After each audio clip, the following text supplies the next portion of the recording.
नमस्कार, मैं हूं रजनी। आप देख रहे हैं सीसीएन समाचार। पेश है आज की खास खबरें। सिलीगुड़ी व डुवार्स के बीच संपर्क स्थापित करने के लिए नए साल के मई महीने से शुरू होगा सेतु के निर्माण का कार्य। सिलीगुड़ी अदालत परिसर में भवन निर्माण को लेकर वकीलों का हड़ताल 22वें दिन पर पहुंचा। सरकारी विभाग का बोर्ड लगाकर एक वाहन में आए कुछ बदमाशों ने सिलीगुड़ी शहर के सालबाड़ी में किया छिनताई। विस्तृत खबरों में जाने से पहले पेश है देश विदेश की कुछ महत्वपूर्ण खबरें। हेडलाइंस।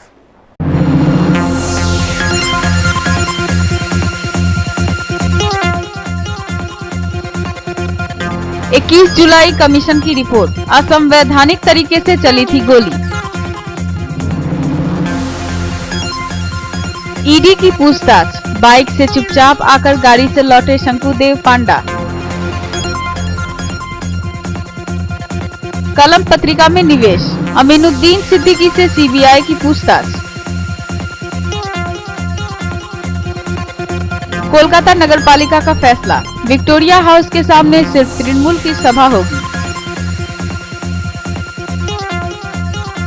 ममता बनर्जी के विरुद्ध गलत टिप्पणी के लिए श्यामापद मंडल को भाजपा का शो कॉज। दल विरोधी कार्यों के लिए नंदीग्राम के शेख सुफियान को तृणमूल का शो कॉज। लापता एयर एशिया का विमान जाभा समंदर में, नई चर्चा। मुंबई में फिर उग्रवादी हमले की आशंका। आईबी की सूचना पर राजधानी में सतर्कता।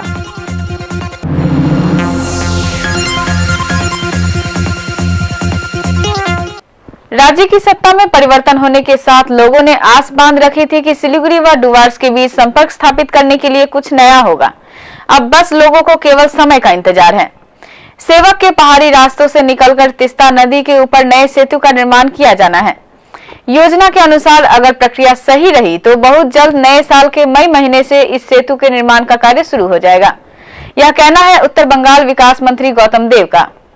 उन्होंने कहा कि प्रस्तावित सड़क के पुल का मुख्य डीपीआर तैयार करने का काम दिल्ली की एक संस्था ने शुरू कर दिया है। मई महीने तक इस प्रोजेक्ट की रिपोर्ट जमा हो जाएगी। केंद्रीय सड़क व परिवहन मंत्रालय की ओर से इसके लिए हरी झंडी भी मिल गई है। मालूम हो कि सेतु की लंबाई 1.6 किलोमीटर होगी। अप्रोच रोड मिलाकर 6.4 किलोमीटर होगा।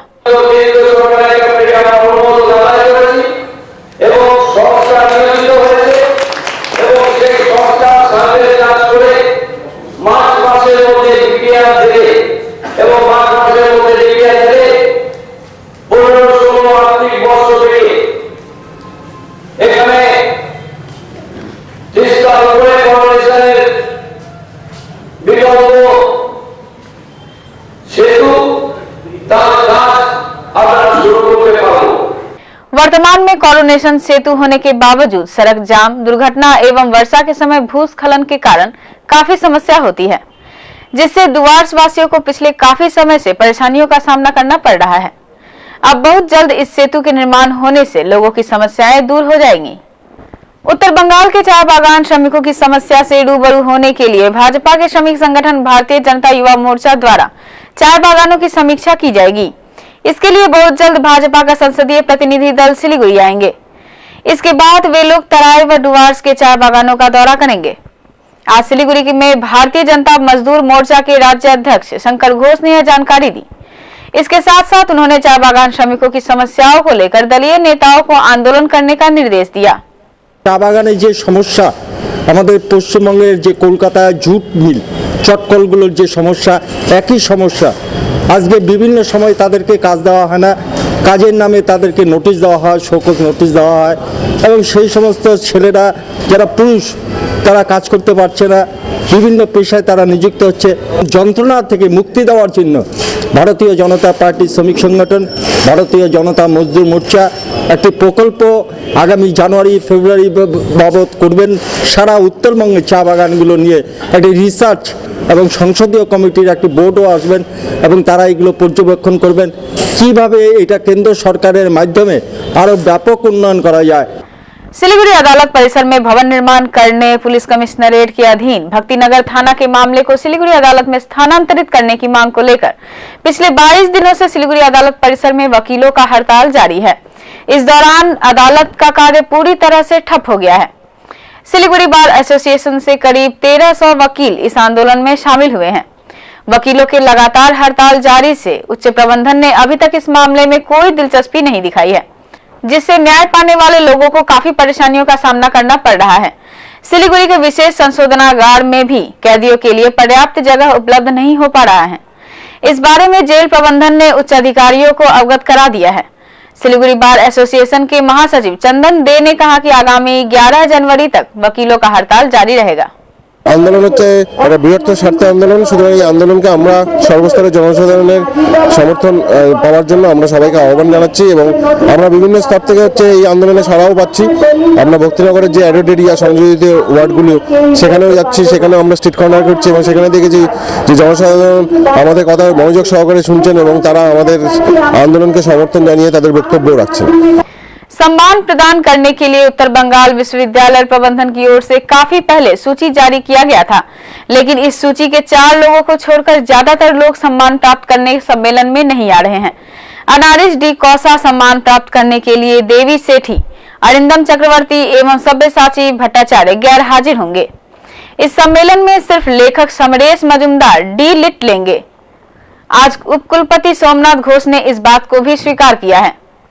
CN राव एवं अशोक सेन ने भी 26 फरवरी को आयोजित इस कार्यक्रम में अतिथि के रूप में उपस्थित रहने से इनकार कर दिया है, जिससे विश्वविद्यालय के विद्यार्थियों का मानना है कि इस बार यह सम्मेलन सूना ही रहेगा। DSC অনারিস কজার জন্য অধ্যাপক সব্যসাচী ভট্টাচার্যকে মনোনীত করেছেন। উনি এখন প্রেসিডেন্সি ইউনিভার্সিটির AJC বোর্ড চেয়ার প্রফেসরে আছেন। আর করেছেন ডক্টর দেবী শেঠি, মানে দেবী শেঠির নাম আপনারা সবাই জানেন। ডিলিটের জন্য উনি প্রফেসর অরিন্দম চক্রবর্তী, উনি হাওয়াই ইউনিভার্সিটিতে আছেন। উনি একজন noted philosopher all over the world known, বিশিষ্ট লেখক এবং সাহিত্যিক সমরেশ মজুমদার। ওনাদের মধ্যে একজন আমাদের বলেছেন আমাদের সমাবর্তনে আসবেন। বাকি 3 জনের মধ্যে ওনারা একটু চাইছেন, কারণ ওনাদের আগের অন্যান্য জায়গায় কমিটমেন্ট থাকার দরুন মানে ওনাদের মধ্যে হয়তো 2 জন হয়তো বিদেশে থাকবেন ওই সময়। निर्दोष लोगों के हत्या की घटना घट चुकी है। असम में हुए बोडो उग्रवादियों द्वारा आदिवासी लोगों के ऊपर हमले के विरोध में पूरे देश में विरोध प्रदर्शन जारी है। असम से पलायन कर शरणार्थी अलीपुरद्वार जिले के कुमार ग्राम के शिविर में आश्रय लिए हुए हैं। हत्या के विरोध में तराई व डुवर्स में आदिवासी संगठनों ने भी हड़ताल बुलाई थी। एक बार फिर आज इस हत्याकांड के विरोध में आदिवासी सोशिया एजुकेशनल एंड कल्चरल एसोसिएशन की ओर से विरोध जुलूस निकाला गया। सिलीगुड़ी के मल्लागुड़ी से यह जुलूस निकलकर विभिन्न सड़कों की परिक्रमा कर कोर्ट मोड़ पहुंची। जुलूस में अधिकांश लोगों के हाथों में उनके प्रतीक चिन्ह के रूप में तीर धनुष थे। संगठन के दार्जिलिंग जिला अध्यक्ष अमता मार्डी ने मांग करते हुए कहा कि आदिवासियों की सुरक्षा सहित मुआवजा व उनके लिए पुनर्वास की व्यवस्था हो। আসামে যে আদিবাসীদের ভিতরে গণহত্যা হয়েছে, সে নির্মম গণহত্যা, সেটার প্রতিবাদে আজ আমরা ধিক্কার মিছিল করছি। আমরা দাবি করছি যে যারা আদিবাসীরা সেখানে শরণার্থী হয়ে এসেছেন তাদের পুনর্বাসন এবং প্রত্যেক নিহত আদিবাসীদেরকে 10 লাখ টাকা ক্ষতিপূরণ এবং আহতদের 3 লাখ টাকা ক্ষতিপূরণের দাবি করছি এবং অবিলম্বে সেন্ট্রাল গভর্নমেন্ট এবং আসামের রাজ্য সরকার যেটা এর সহযোগিতা দরকার। सरकारी विभाग का बोर्ड लगाकर एक वाहन में आए कुछ बदमाशों के विरुद्ध छिनताई का मामला सामने आया है। सिलीगुड़ी शहर से कुछ दूरी पर सालबाड़ी के नजदीक इस घटना से इलाके में उत्तेजना का माहौल पैदा हो गया। स्थानीय लोगों ने घटना के बाद चालक सहित वाहन को पकड़ा, लेकिन बाकी सभी वहां से फरार हो गए। इधर इस घटना की खबर मिलते ही प्रधान नगर पुलिस घटनास्थल पर पहुंची। पुलिस के घटनास्थल पर पहुंचते ही उन्हें स्थानीय लोगों के आक्रोश का शिकार होना पड़ा। पुलिस वाहन सहित चालक को गिरफ्तार कर थाने ले गई। स्थानीय निवासी भमरन चिकबराइक ने आरोप लगाते हुए कहा कि उनका लड़का दीपक चिकबराइक ने गाड़ी को रोका। इसके बाद उस गाड़ी से उतरकर कुछ लोग उसके गले से सोने का चेन छीनकर फरार हो गए। इस घटना की लिखित शिकायत थाने में दर्ज कराई गई है। स्थानीय लोगों ने दोषियों को चिन्हित कर कड़ी से कड़ी सजा देने की मांग की। वहीं दूसरी ओर इस बारे में पुलिस कमिश्नर जगमोहन से पूछे जाने पर उन्होंने टेलीफोन पर बताया कि शिकायत जमा होने के बाद भी इस बारे में उन्हें कुछ मालूम नहीं है।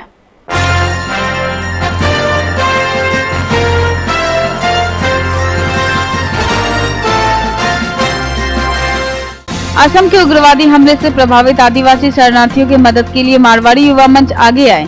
खाद्य सामग्री के साथ ही विभिन्न प्रकार की राहत सामग्री के साथ वे 2 जनवरी को अलीपुरद्वार पहुंचेंगे। एक पत्रकार सम्मेलन में संगठन की ओर से संजय शर्मा ने बताया कि वे यहां शरणार्थियों को सप्ताह व्यापी खाना खिलाने का आयोजन करेंगे।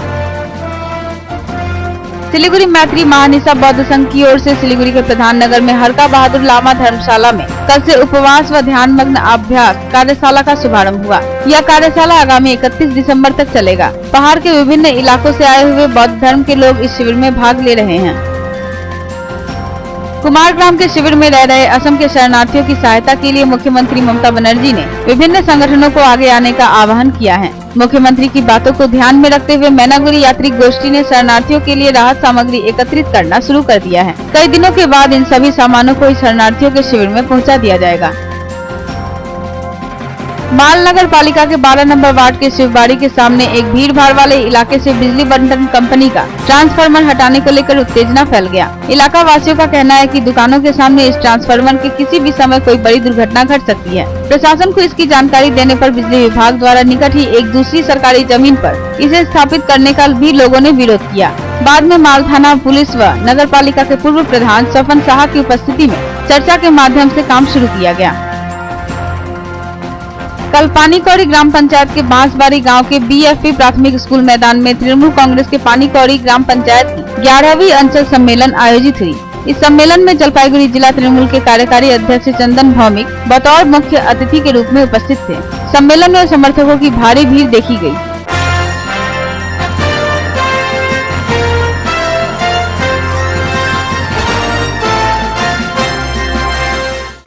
उत्तर बंगाल विश्वविद्यालय का बोटानी विभाग काफी दिनों से किसानों को विभिन्न प्रजाति के मशरूम की खेती करना सिखाता आ रहा है। आज दार्जिलिंग सहित पहाड़ी अंचलों में बटर प्रजाति के मशरूम गृह के उद्घाटन के दौरान दिल्ली से आए मशरूम विशेषज्ञ एवं केंद्र सरकार की डीबीटी विभाग के डॉक्टर अरुण एस निनावा ने ये बातें कही। उन्होंने आगे कहा कि अब धीरे धीरे मशरूम आम लोगों के भोजन की सूची में शामिल होने लगा है। अधिक मात्रा में प्रोटीन का होना भी इसका मुख्य कारण है। हाल ही में उत्तर बंगाल विश्वविद्यालय को केंद्र सरकार ने मशरूम पर रिसर्च करने के लिए अनुदान भी दिया है। इस कार्यक्रम में विश्वविद्यालय के उप कुलपति सोमनाथ घोष भी उपस्थित थे।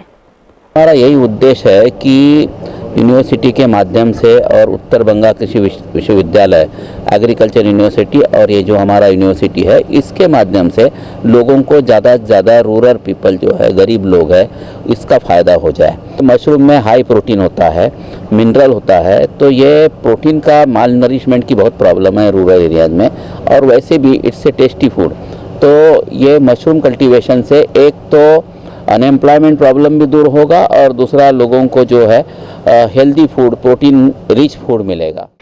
ठंड की शुरुआत होते ही सिलीगुड़ी में विभिन्न प्रकार के फूलों की बिक्री शुरू हो गई है। फूल के पौधे को खरीदने के लिए ग्राहकों की भीड़ देखी जा रही है। कचहरी रोड पर लोक निर्माण विभाग के बंगलों के विपरीत फुटपाथ पर विभिन्न प्रकार के छोटे छोटे पौधे को सजाकर फूल व्यवसायी पौधे बेचने में लगे हुए हैं। उनका कोई स्थायी ठिकाना भी नहीं है। इससे पहले सिलीगुड़ी में एक स्थायी फूल बाजार तैयार करने के लिए नगर निगम की ओर से कई बार योजना बनाई गई, लेकिन योजना कारगर साबित न होने से फूल व्यवसायी फुटपाथ पर ही निर्भरशील हैं। ठंड बढ़ते ही प्रवासी पक्षियों ने फूलबाड़ी बैरेज में डेरा जमाना शुरू कर दिया है, जिसे देखने यहां लोगों की भारी भीड़ लगती है। इसे देखते हुए सरकारी तौर पर यहां पर्यटक केंद्र बनाने का स्थानीय प्रशासन की ओर से अपील भी की गई है, लेकिन स्थानीयों का कहना है कि फिलहाल स्थिति अंधेरे में है। उन लोगों के अनुसार पहले यहां भारी मात्रा में प्रवासी पक्षी आते थे, लेकिन कुछ शिकारी व मछुआरों की मनमानी बढ़ जाने से ये पक्षियां किसी और निर्जन इलाके में चले जा रहे हैं। स्थानीयों का मानना है कि अगर ये सब बंद नहीं हुआ तो प्रवासी पक्षियों का यहाँ आना दिन ब दिन घटता जाएगा। আমাদের এখানে যে পরিযায়ী পাখিগুলো আসে তো এটা তো খুবই ভালো জিনিস, কিন্তু মাঝে মধ্যে দেখা যাচ্ছে যে এখানে বাইরে থেকে লোক এসে পাখিগুলোকে নানাভাবে অত্যাচার করতেছে। তো এগুলো যদি বন্ধ হয় তাহলে খুবই ভালো হয়। এখানে তো কোনো গার্ডের ব্যবস্থা নাই। যদি ফরেস্ট ডিপার্টমেন্ট থেকে কিছু গার্ডের ব্যবস্থা করে দিনে রাতে দুবেলা, তাহলে এখানে পরিযায়ী পাখি হয়তো মানে আগামী দিনে পুরো ভরে যাবে। এখানে যদি বন দপ্তরের কোনো উদ্যোগই নেই দেখি বেশিরভাগ দুপুর টাইমে দেখি যে নদীর মধ্যে অনেক সময় পাখিগুলোকে মানে কি চারদিক থেকে ঘেরা করে তারা শুরু করে অনেকে, কিন্তু সেই যে বলার মতন তাদের কোনো কেউ নাই। ऐसे में आगे भी सर्दी के मौसम में आने वाले प्रवासी पक्षियों का लोग कब तक आनंद ले पाएंगे, इसे लेकर चिंता है। अब खेल समाचार।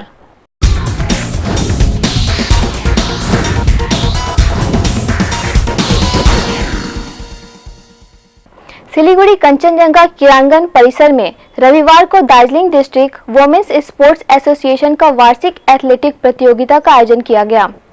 परितोष चक्रवर्ती के झंडोत्तोलन, पुलिस के बैंड बाजे, प्रतियोगियों के मार्च पास्ट एवं अतिथियों के सम्मान के साथ प्रतियोगिता का आगाज हुआ।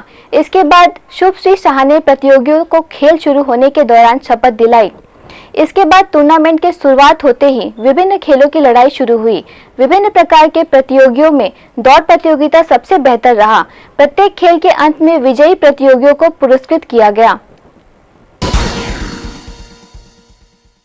बाबला तला क्रिकेट कॉम्प्लेक्स के रजत जयंती के उपलक्ष्य में आयोजित क्रिकेट टूर्नामेंट का पहला सेमीफाइनल मैच आज सिलीगुड़ी कॉलेज मैदान में खेला गया।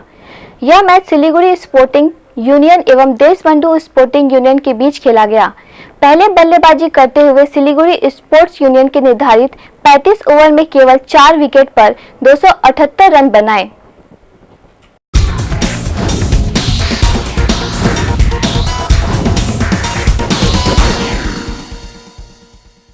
अब लेते हैं मौसम की जानकारी।